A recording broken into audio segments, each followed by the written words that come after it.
If you want to improve your decision making, what I recommend is you inject a little debate into your decision making, not debating every issue. That's kind of the worst of corporate life, but debating in small but intense doses. We often think of debate as something that makes a protracted decision making process. It actually speeds up decision making. Let me share what I think are some of the best debate techniques I've seen. One comes from the master debater, Lutz Ziab at Microsoft. His role is that of a debate maker on his team. He frames the issue for debate, asks everyone to come maybe 2 weeks once he's framed the issue and the question. He asks them to come with two things. One, with a point of view or a position, and two, with evidence. And then he stirs it up. He asks people to come in with an opening point of view, to argue their position. He invites people to take the gloves off and really have hard-hitting debate. But once people have had a chance to argue their position, he introduces the switch and says, Liz, you've been arguing for this. Tavo, you've been arguing against it. Tavo, I want you to argue for this. Liz, against it. And what happens is, instead of there being winners and losers, a team unifies around a position. Ask people to prep, start with an opening position, be willing to switch. You've been arguing from a financial point of view. Let's look at it from a marketing standpoint.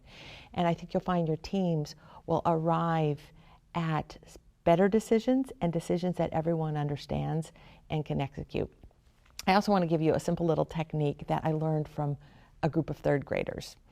I signed up for a volunteer responsibility when my oldest daughter was in third grade. And they said, okay, you're going to be a discussion leader for a program called Junior Great Books.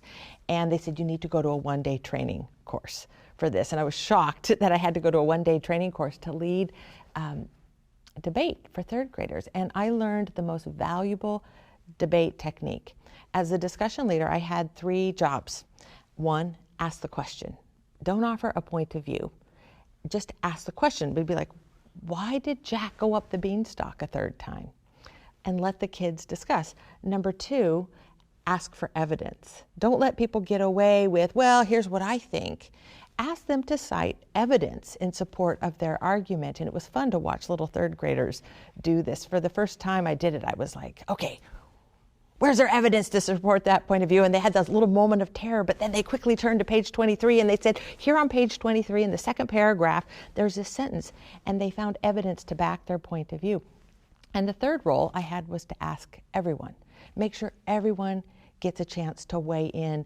When I watched these 3rd graders debate, what I found was fascinating is at the end of the discussion, I would see them go, you know what, I started this discussion with this point of view, but you know what, Sunir made a really good point, and I think I'm changing my point of view or my position on this. And I watched them weigh in, argue, but then be willing to adjust. I think it's the best debate technique. If you want to get debate, as a leader, ask the question, ask for evidence, ask everyone, and encourage people to switch their point of view during the process of the debate.